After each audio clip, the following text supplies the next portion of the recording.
Ei Siri, o que é esse tal de ESG, hein?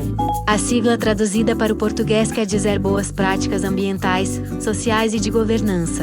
Aperta o ESC! Gente, voltando aqui, o Instagram derrubou a gente, não sei o que aconteceu. Mas vamos lá, voltando. Acontece, né? Não tem problema, a gente volta aqui. Bom que a gente precisa correr tanto, ganhar mais tempo. Oi, Você Cris. caiu. Pois é, eu acho que o Instagram foi derrubado, não sei o que aconteceu. Não sei se foi minha internet. A gente Estou ficou desativando um tempo aqui na os live. comentários. A gente ficou um tempo na live e aí você estava travada. Aí caiu. Ele encerrou o vídeo. Meu Deus, não sei o que aconteceu. Pode ter sido a minha internet. Já botei aqui no 4G, tá ótimo. Coisas que podem acontecer, né? Tudo bem, não tem problema. Será que a gente consegue salvar a live? Acho que não. Aquela primeira parte não. Agora vai ter que ser a partir da segunda. Vamos nessa. Vamos A embora. partir da segunda. Tava tão bom, né? Foi tão bom. Deixa eu liberá-los. Ó, Instituto CA chegando e a Raíza vai chegar.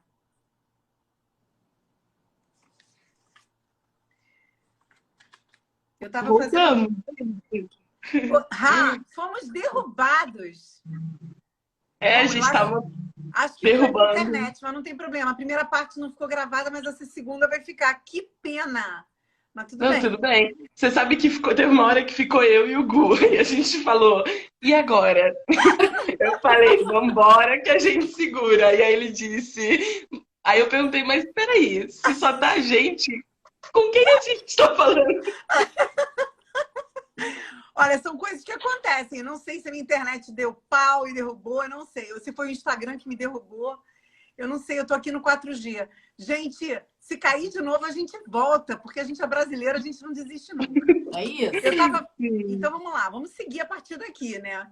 Eu estava perguntando para o Gustavo, e depois a gente vai ter duas direcionadas a Raíza, mas para o Gustavo, assim, se ele pode contar para a gente um pouco mais das iniciativas de diversidade e inclusão do Instituto CA e também trazer outros exemplos admiráveis de marcas, de organizações que também estão se movimentando. Eu acho que é importante a gente saber também.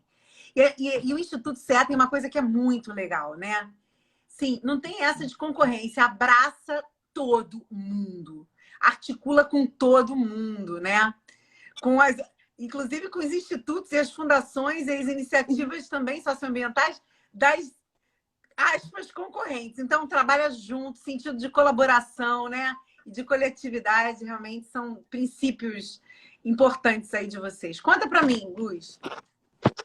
É isso mesmo, a gente sempre tem um compromisso de tentar servir a sociedade, né? Não servir ao negócio, ainda que o negócio esteja do nosso lado.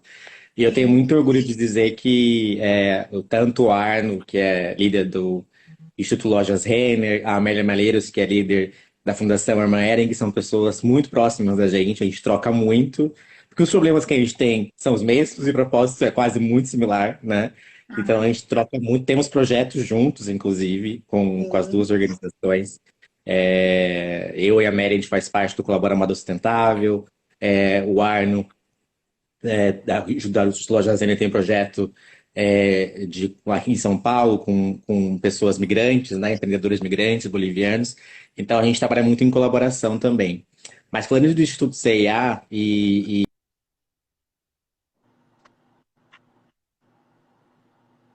Agora eu parei de ouvir o Gus. Olha, gente, eu sou a remanescente, eu tô...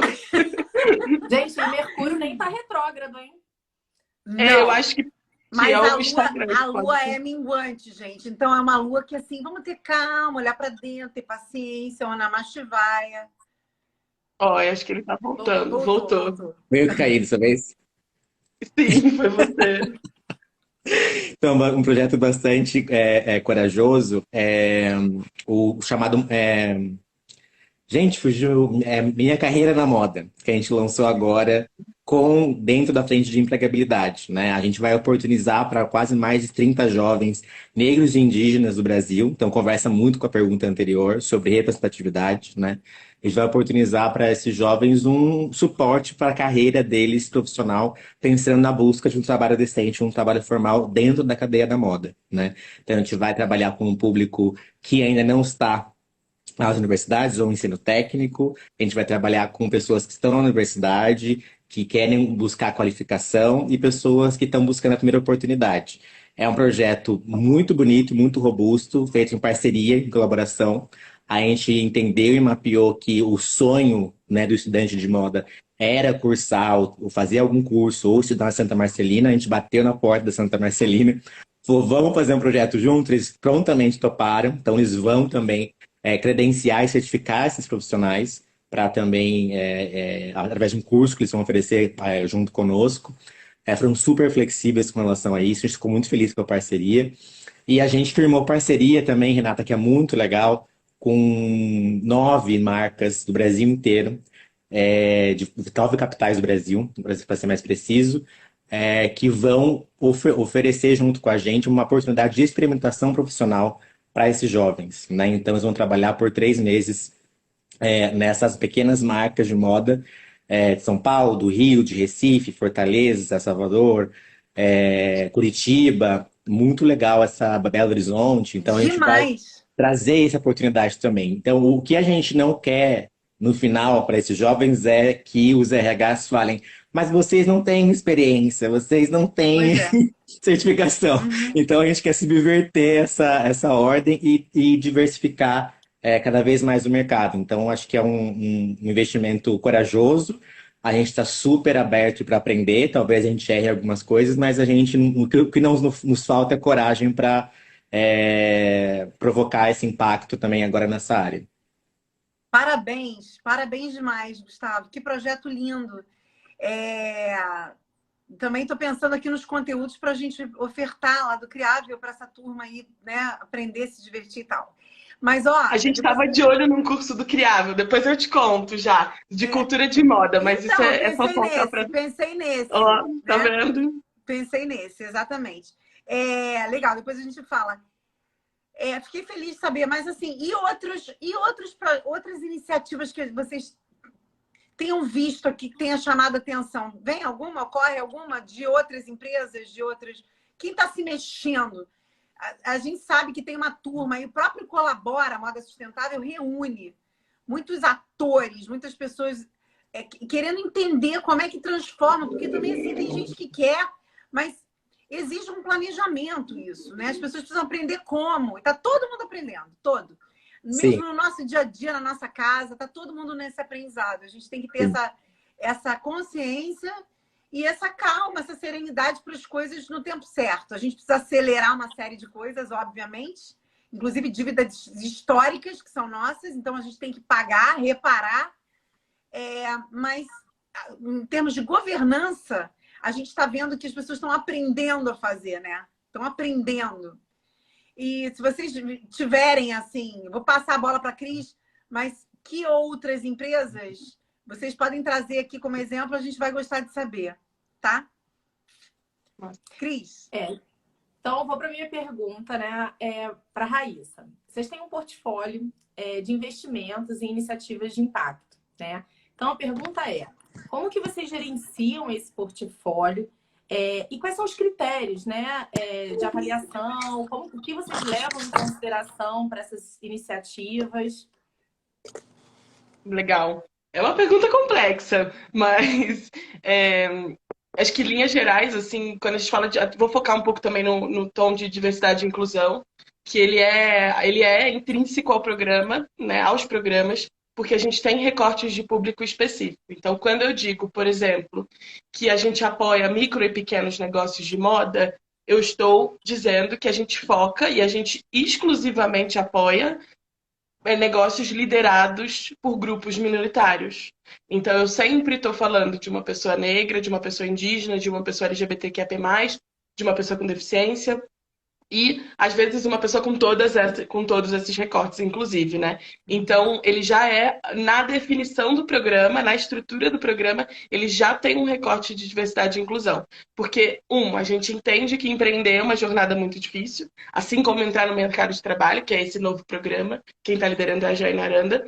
E depois a gente também tem esse olhar de é difícil empreender, mas é ainda mais difícil empreender para quem faz parte desses grupos, né? Então, a gente tem esse recorte específico.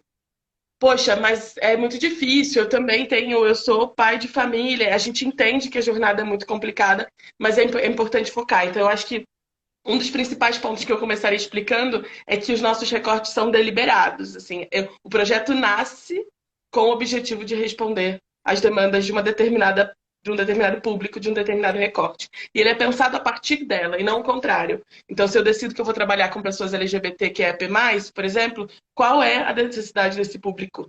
Gerindo um negócio de moda, e como é que a gente cria um projeto para esse, né? Então, acho que entender que parte da dor, né, do desafio e não com uma solução pronta é importante no nosso processo de desenvolvimento de projetos. No portfólio hoje a gente atua em duas frentes. Uma são projetos autorais, que a gente executa com outros parceiros, mas que saíram daqui da nossa cabeça ou da nossa rede, e a gente convida parceiros para nos executar com a gente, ou até para construir com a gente, que foi o caso da Rê e do Criável. Então a gente tinha um desejo, tinha uma ideia, sentou com o Criável, e até bolamos e mudamos um pouco essa ideia junto com o Criável, mas partindo aí de demandas da população LGBTQIA+, no mercado da moda, que a gente já tinha mapeado e apostado também. E esses são os projetos autorais.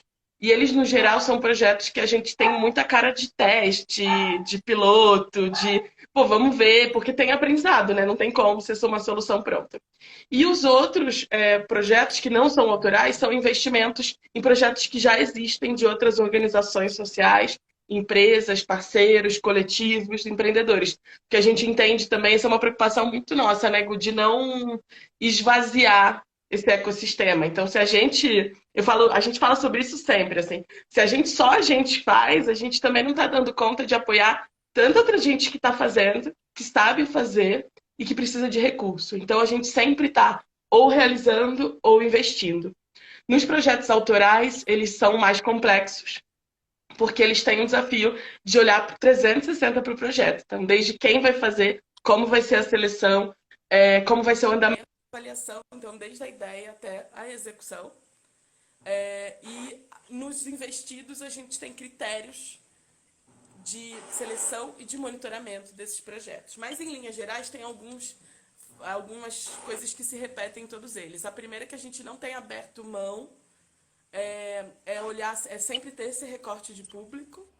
Ser uma jornada completa. O que a gente chama de jornada completa? Eu não vou ali falar um dia com você e pronto, acabou. Porque as intervenções precisam ser contínuas, elas precisam ser mais profundas, né? Então, no geral, a gente olha para jornadas completas.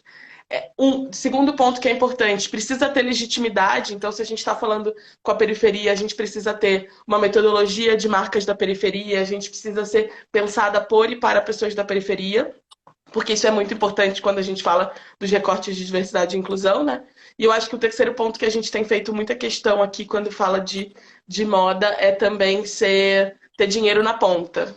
Porque senão a gente subverte essa lógica de onde vai o dinheiro, né? Então a gente quer realmente focar que o dinheiro chegue, claro, na medida e na proporção de que o recurso tem disponível no projeto, mas eu acho que são alguns pilares que a gente olha nesse portfólio. Então hoje, por exemplo, a gente tem um combo aí de 4 ou 5 iniciativas próprias, que são de longa duração. Hoje a gente tem, por exemplo, seleção de empreendedores, aceleração do norte do Brasil.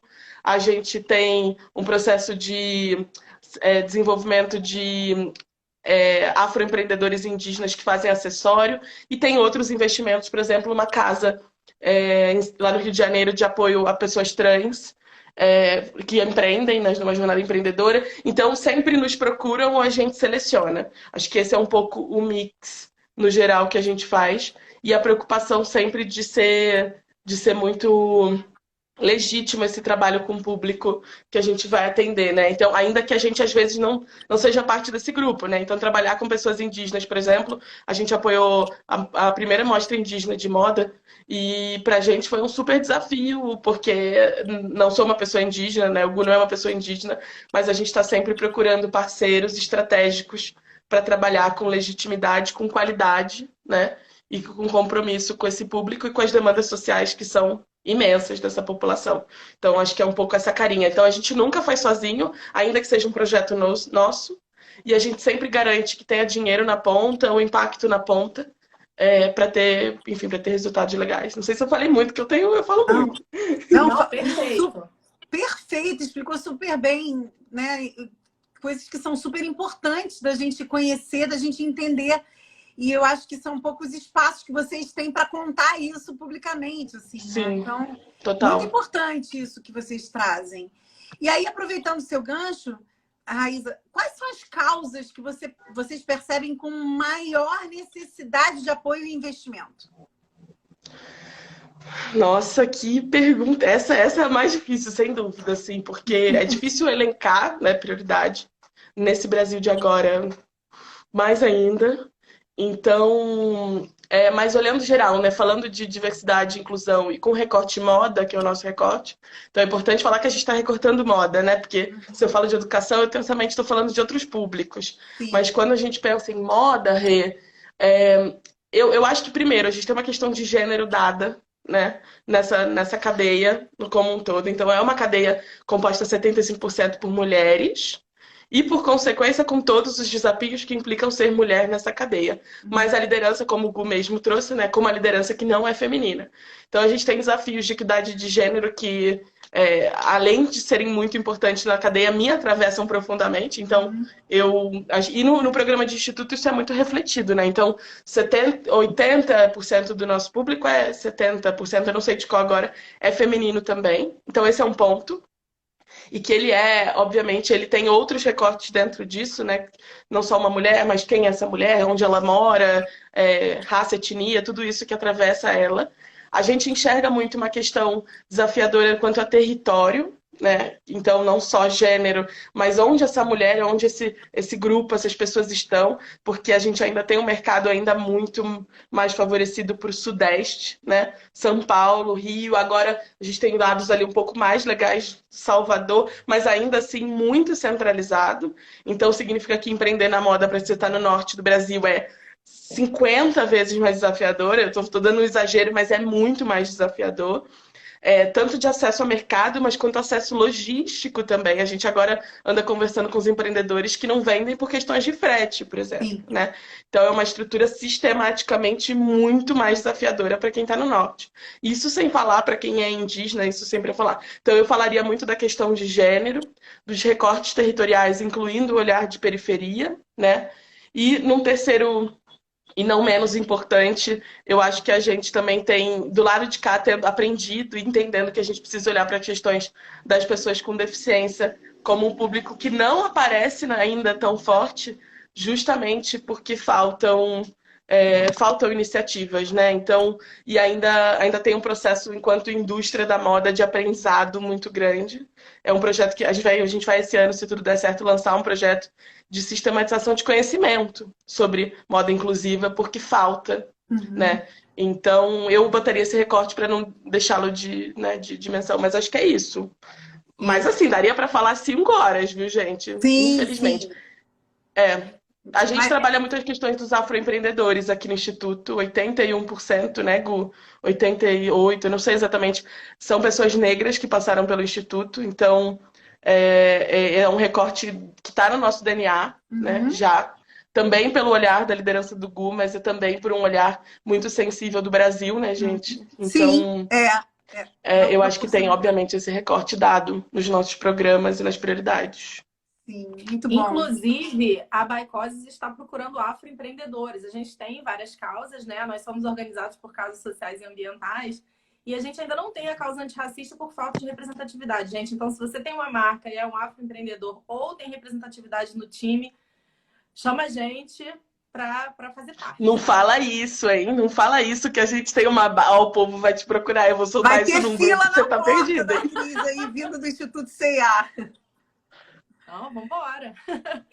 Então, vou aproveitar o gancho e falar sobre empreendedorismo social, que é a próxima pergunta para o Gus. Então, Gus, você já fala isso, eu já vi você falar sobre empreendedorismo social. Então, o que é empreendedorismo social e como apoiar? Bom, empreendedorismo social, né? Vamos lá. O empreendedorismo social ele tem como definição, né, que o empreendedorismo social, o negócio social, tem como definição que os lucros sejam investidos em causas sociais, né, que o lucro tenha esse propósito também. Dentro da atividade, da atividade fim do negócio, né? Existem vários negócios sociais de moda muito competentes. Tem um que já trabalhou com a gente que eu gosto muito, que é o... Meu Deus do céu, eu sempre esqueço o nome. A Risa Renata da Utopia. Utopia. Isso, muito bem. O Gu travou. Voltou. Que tem um projeto muito bacana. Voltei. Deus do céu. Voltei. Voltou. Voltei. Deus. Voltei. Voltou. Voltei. A Renata da Utopia, por exemplo, ela é um negócio, é uma empreendedora social muito competente. Recentemente fez uma parceria muito bonita com o Magalu, né, que tem investido bastante em moda também, em novas vozes, tem diversificado, apostado no mundo, nasceu já, né, apostando nessa questão da diversidade.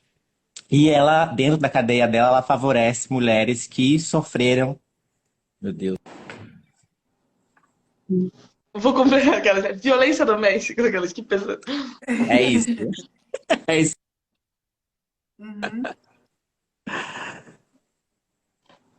Gente, eu vim pra baixo Foi, do melhorou, negócio. eu Não é possível acho. que caia. Eu tô embaixo do link agora, não é possível que caia mais. Mas é basicamente essa definição, né? E tem vários na moda, né? Hoje que a gente pode procurar e investir, né? A Nesses Oficina do negócios. Bem, né, Gu, por exemplo. Que é um A projeto oficina, que a gente apoia. tem a Oficina do Bem em Osasco, que é uma oficina, uma marca de moda, né? Que apoia também mulheres ali da região, da periferia de Osasco. Tem o projeto Ponto Firme também, que desfilou na São Paulo Fashion Week, que trabalha questões de pessoas no cárcere, né? Que é uma causa também que a gente também apoia, busca apoiar aqui no Instituto CEA. Então, são esses negócios que têm essa visão aí do lucro investido em questões, né? Em resoluções de questões sociais que a gente tem aos montes no Brasil. A gente aqui no Instituto não foca, eu sei que a pergunta é do Gu, mas eu estou complementando, mas a gente não tem uma definição muito. A gente não aposta em definições tão fechadas do que é um empreendimento social, porque a gente entende que se você está num corre, que você está ali na tua periferia, você quer montar um negócio de moda que, consequentemente, vai gerar emprego, ele também é social. Diferente de outras definições um pouco mais estritas do que é o empreendimento social, a gente não restringe o apoio a empreendedores sociais, porque a gente entende que não necessariamente ele vai ter essa definição, mas a existência dele e o crescimento desse negócio vai gerar impacto social para ele e para todo mundo ao redor dele. Então, a gente subverte um pouco o entendimento de empreender. A gente não usa nem tanto, por exemplo, esse termo, assim, procuramos empreendedores sociais. Né? Procuramos empreendedores negros de moda e, consequentemente, isso é um recorte. Não tem como ser um empreendedor negro de moda no Brasil e não promover impacto social com o crescimento da sua marca. Sim. Né? Então, que lindo só para dividir também um pouco da nossa percepção. Sim, perfeito. E aí eu queria, então, depois dessas aulas, né, lindas, de ambos, que orientações práticas, né? Porque eu acho que essa palavra é importante. Vocês deixam aqui para marcas de moda que realmente queiram trazer mais diversidade, equidade, inclusão para a cultura da empresa, né? Para dentro, para ter isso como princípio, né? Total. Eu vou começar porque o Gu tá pensando. Ele tá pensando. Tá pensando. Eu acho que o Gu voltou aqui. Vou falar e você complementa, Gu. Mas de forma prática, que eu acho que é também um olhar muito importante que a gente trabalha com as marcas, né? Então, legal, estou empreendendo, e agora? Mas eu acho que eu recortaria essa orientação em dois portes, né? Porque empresas grandes podem fazer um movimento muito maior e pago, inclusive. As empresas pequenas tem outros desafios ali. Então, eu vou focar em falar do que eu falaria para uma marca pequena, e acho que o Gu, com a carreira dele, de consultoria, inclusive, tem um olhar muito forte para o mercado maior, né, para as empresas grandes. Mas olhando para uma marca pequena, eu acho que, no geral, as marcas mais novas, mais recentes, elas já nascem com DNA assim, né? Então, diferente de uma empresa secular que precisa reposicionar, ressurgir, reaprender, uma empresa pequena tende, né, a já nascer. É uma geração, assim como a gente tem geração pessoas, empresas têm geração também, né, gente? Porque as pessoas que estão atrás de empresas são pessoas, né? E que também têm geração. Então, eu acho que tem um pouco dos os micronegócios de moda. Os que a gente apoia aqui tem em média, as pessoas têm em média 31 anos. Então, a gente está falando aí de um público jovem que carrega consigo não só a sua experiência enquanto público, que a gente já contou quais são, mas também um compromisso para com os seus, da sua comunidade. Então, essas empresas já nascem fazendo que as empresas outras estão se matando para aprender, né? Que é contratar, quer investir e quer se posicionar. Então, eu acho que para as pequenas, eu diria, comuniquem aquilo que já fazem. Mais do que inventar roda, assim, porque se você emprega pessoas da sua comunidade e se você acredita na geração de renda e que o teu produto olha para um corpo que não estava sendo olhado para o mercado, você já faz isso. Só que coloca isso na tua proposta de valor, comunica isso, cobre por isso, né? Então eu acho que tem um trabalho de reconhecer isso no DNA da marca. E se a sua marca não tem esse DNA, aí sim entender como ela pode se posicionar enquanto uma empregadora pequena, mas que tem fornecedor de modelagem, costura, entregador, embalagem, e tudo isso também é um alcance, né? Também é o seu impacto. Você impacta dentro da sua proporção de marca, não tem jeito. Eu vou empregar uma costureira, minha responsabilidade é para com essa costureira, né? Então, olhar para a remuneração justa, esse é um desafio que a gente trabalha muito, porque as marcas pequenas estão se esgoelando para chegar num preço competitivo e você aperta a mão de obra. Então, como é que eu paro, organizo a minha marca e posiciono ela de tal forma que eu possa continuar pagando justo para a dona Dalva, que costura a minha peça, mas que a minha cliente consiga saber que ela está pagando por isso. Porque se ela não sabe, ela também não quer pagar.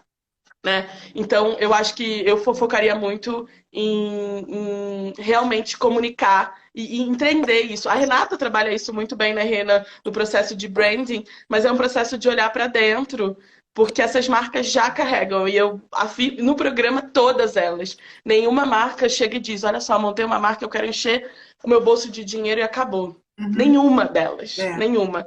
Isso é muito bonito, é muito nobre, né? Elas dizem, eu quero dinheiro, mas eu também quero fazer uma roupa, uma calcinha para uma mulher transexual e travesti, mas eu também quero fazer uma grade bem grande para esse corpo servir, mas eu também quero olhar para outros tons de pele reais. Então, são marcas que já nascem, né? E que os seus produtos refletem isso, mas que precisam se posicionar nesse lugar, né? Então, não é porque eu tenho uma pessoa na minha marca, eu sou dona de tudo, é a minha equipe, que eu não promovo impacto social.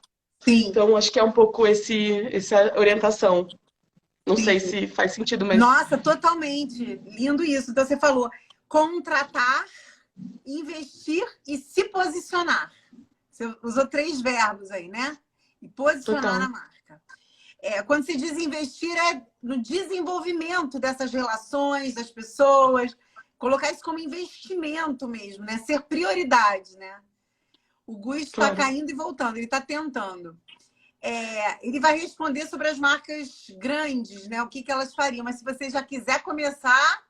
Então, vamos embora. Das marcas grandes, eu acho que primeiro é entender que qualquer movimento como esse, de transformação de mentalidade, quando a gente fala de impacto social, eu sempre falo de uma pirâmide, né? Que é muito mais fácil a gente enxugar gelo. Então, a cesta básica é importante? Ela é importante, mas ela enxuga o gelo, porque ela mata a fome daquela semana, daquela família.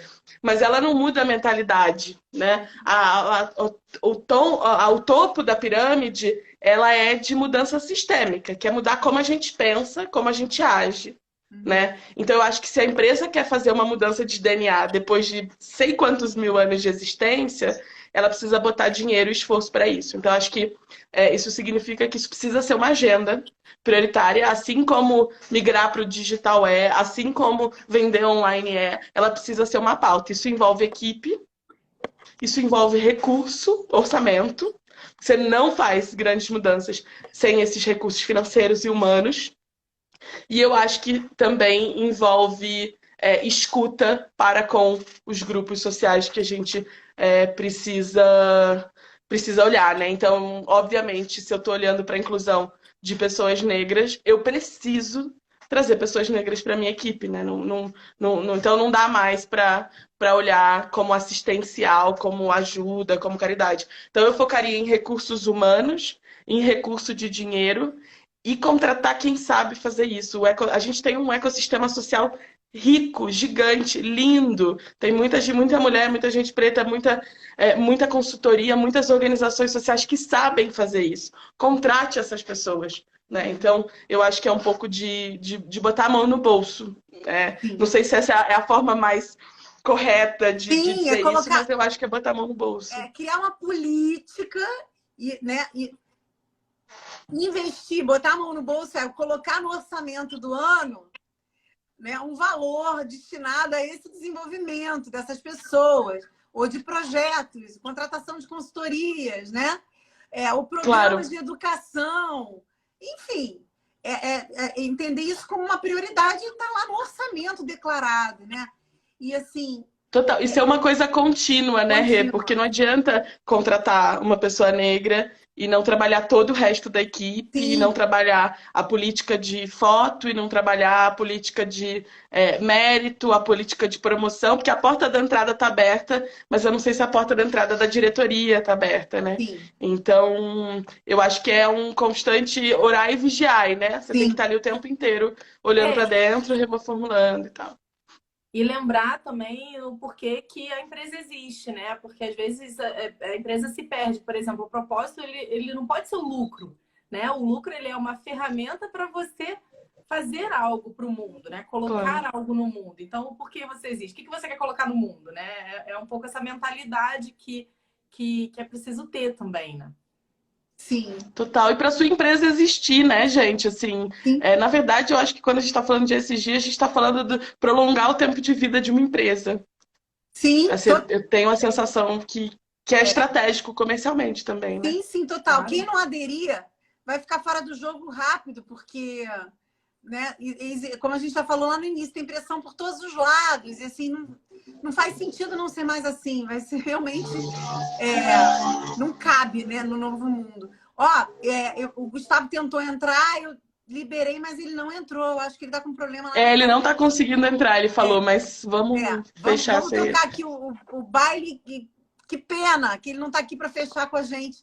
E agradecidas que estamos por vocês estarem aqui compartilhando tantas belezas. Eu vou liberar os comentários para quem quiser trazer alguma pergunta, né? Dirigir a você, Raíza. E Gustavo, não sei se ele vai tentar de novo. A gente está aqui. As portas estão abertas, hein, Gus? A hora que você quiser, só vir. Então, tem um monte de gente entrando agora, outros que já saíram, já voltaram, outros que vão ver depois. Os coraçõezinhos. Formulem a sua pergunta. Eu vou fazer a minha aqui. Eu tenho uma curiosidade, né? Nesse dia a dia de conectar, de articular, qual é o maior desafio seu, particular? Porque, assim, né, a gente agora vai olhar, né, como seres imortais, né? eu acredito, né? Assim, seu desafio pessoal nesse dia a dia, sabe, Raíza? Qual é?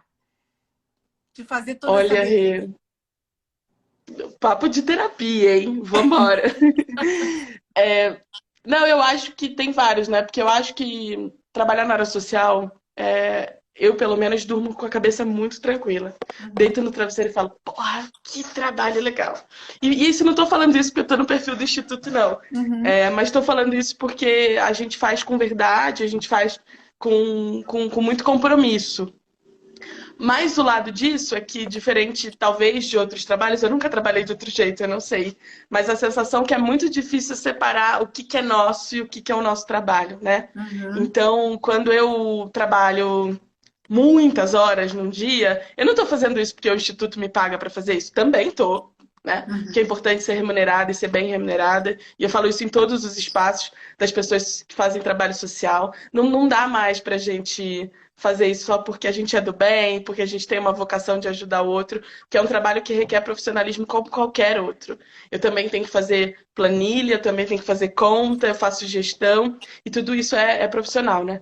Mas como tem um lugar muito humano, né? Tem um lugar muito de um propósito que me toca, que me atravessa, é muito difícil saber o que que é a Raíza, coordenadora do Instituto, e o que que é a Raíza que tem uma cachorra, que tem uma casa que está cansada. Então eu acho que isso é uma coisa que eu falo, mas conversando com outras pessoas, imagina, você vai falar com as lideranças de projetos sociais que a gente apoia, gente. Essas mulheres abdicaram muito das suas vidas pessoais em prol de muitas outras vidas, né? Então, tem uma... Eu tenho certeza que ela não está assistindo, porque ela não entra no Instagram, mas a Dila, por exemplo, é uma liderança comunitária de um projeto em Brasília. E essa mulher tem 25 anos de projeto social. Olha quem voltou, meu chefe! Ela tem 25 anos de dedicação de vida em que ela mora no lugar da organização social dela, em que a família dela hoje se dedica exclusivo. Então, eu não estou falando da Dila, eu estava falando de mim, mas eu acho que um desafio nosso... Gu, Rê me perguntou um desafio pessoal nosso na gestão... Ah, tá. Eu acho que é conseguir colocar esses limites mesmo, né? Do que eu consigo, o que eu levo para o travesseiro, o que eu não levo para o travesseiro. Mas, ao mesmo tempo, tenho orgulho de dizer que eu levo um monte de coisa para o travesseiro, porque é ali que surgem as melhores ideias, inclusive. Mas com cuidado à nossa saúde física e mental, mas também com respeito e sentimento de... Acho que a gente tem muito orgulho. Acho que é um sentimento que eu falo com o Gu 1 da manhã, 2 da manhã, e eu penso, por que a gente está fazendo isso, assim? Porque precisa, porque faz sentido, gente. Olha, vamos olhar pela janela, olha o mundo de agora. Entendeu? Então, enfim, desabafei aqui, tem fatura para vocês. Sim, isso aí. E vocês articulam muitas pessoas. Então, assim, são muitas abas abertas, né, gente? São centenas, talvez, né, de abas abertas, ou possíveis centenas de abas abertas num dia. Então, lidar com gente, assim, é de uma grandeza. Vocês fazem isso muito bem. A Celina Prado diz, parabéns pela pauta tão necessária e com gente tão competente como Raíza e Gustavo do Instituto C&A. A gente agradece aí a presença de todo mundo. E o projeto artístico pedagógico diz, olá, seria tão importante que... Ah, não, aí ele está fazendo autopropaganda e eu aqui, ó, bobinha. Já indo ler. Tá bom. Ó, acho que tem uma pergunta ó, tem uma pergunta, ó. A Yumi. Oi, Yumi, querida. Pessoal, vocês acham qual ponto está mais disposto em dedicar verba para jogo nessas ações de diversidade? As empresas grandes que detêm o capital ou as pequenas? Adorei, hein? Querida. Vai lá, Gustavo Narciso. Nossa, voltei para responder essa. Essa eu vou até desativar os comentários para a gente poder te ver. Olha, teve um dado que você trouxe, Renata, logo no começo, né, da efetividade dos recursos que são, de fato, são feitos projetos de diversidade, equidade e inclusão efetivos, né? Acho que 18%, 16%. Sim. Isso, de 14. fato... 14, pior ainda. Isso acontece porque... E aí é muito legal vocês virem que esse aperto ESG, porque os líderes das grandes marcas, dos grandes... das indústrias, de todos os setores, eles estão se letrando em sustentabilidade, eles estão se letrando no que tange diversidade, equidade e inclusão. Eles não sabem como trabalhar isso. E aí, eu acho que o que falta nesse momento é muita coragem para fazer. E aí, esse dado que você trouxe, ele me trouxe muita reflexão, porque o que se faz muito hoje? Vamos trazer pessoas para sensibilizar o time. Ah, sensibiliza o time. Eu acho que a gente já sensibilizou demais. Eu acho que tá na hora de a gente agir agora. E agir com a consciência de que você vai levar pedrada, porque tem gente que ainda não entende a necessidade disso. E agir com a consciência de que vai dar errado. Eu costumo dizer sempre isso. Se vocês, mulheres, fossem esperar o final do machismo para ir trabalhar, vocês não estavam trabalhando. É isso. Se eu fosse esperar o final do racismo estrutural para trabalhar, não trabalharia. O final da homofobia, não trabalharia, né? Então a gente precisa se lançar e precisa se comprometer com a entropia social que a gente está vivendo, porque as pessoas estão reivindicando sim seus direitos, né? O mundo não está pior porque as pessoas estão mais violentas, é porque agora as pessoas têm voz para denunciar e contar, né, que elas estão sendo prejudicadas simplesmente por serem quem elas são. E eu acho que falta muita coragem das grandes, né, de se colocar nesse lugar, né? E é muito complicado quando a gente fala sobre isso num cenário de retração econômica ainda, né? Tem toda essa questão ainda que perpassa esse desafio. E aí as pequenas vêm com essa reivindicação, trazem esse posicionamento muito explícito, como a Raíssa falou, logo no nascimento, mas eu acredito muito que essas pequenas, essas médias marcas, elas vão juntas, já estão, na minha opinião, fazendo um movimento de pressão muito forte que vai, de fato, talvez não tanto pelo amor, mas pela dor, fazer com que as outras marcas grandes se mexam também. Sim, perfeito, Gustavo. Muito, muito, muito obrigada. Obrigada, Cris, pela parceria, Raíza Obrigada. Martins, Gustavo Narciso, Instituto CIA, queridos, admiráveis, né? Assim, cumprindo lindamente essa missão todos os dias da vida. Muito obrigada. Eu acho que todos nós saímos enriquecidos desse papo aqui. Tem muito mais a saber. Raíza e Gustavo, vocês têm algum material do Instituto, alguma coisa para a gente liberar lá no nosso grupo do Telegram, para a turma ler? Se tiver... Temos vídeo institucional também, a gente separa. Legal. Se tiver aí um pack para a turma, a gente tá disponibilizando lá no nosso grupo do Telegram. Tá todo mundo convidado a entrar. Eu peço aí para a turma colocar o link na tela. Eu vou ter que voltar a ativar aqui os comentários para entrar o link na tela para todo mundo ver. Tem no Linktree também, né? E agradeço demais a presença de todas, de todos, de todes. E que venham as próximas. Então, vamos lá no Linktree. Semana que vem a gente tem a Tassi da Farm, né? Falando de governança. E muito, muito importante esse assunto. E a gente quer continuar, né, em outros ciclos, levando a perto o ESG aí. E a gente está fazendo uma edição para ter um completão ou melhores momentos, sabe? Sem esses bugs e tudo mais. Então, semana que vem a gente vai falar sobre governança, então tá todo mundo convidado, tá? Então compartilhem aí e vamos junto. Obrigada, gente. Um beijo muito. Parabéns pela iniciativa, Rê. Obrigada. Beijo, viu? Obrigada a gente. vocês. Um Parabéns Tchau, por tchau. Obrigada, tudo. Cris. Parabéns Beijo. por tudo, pessoal. Beijo.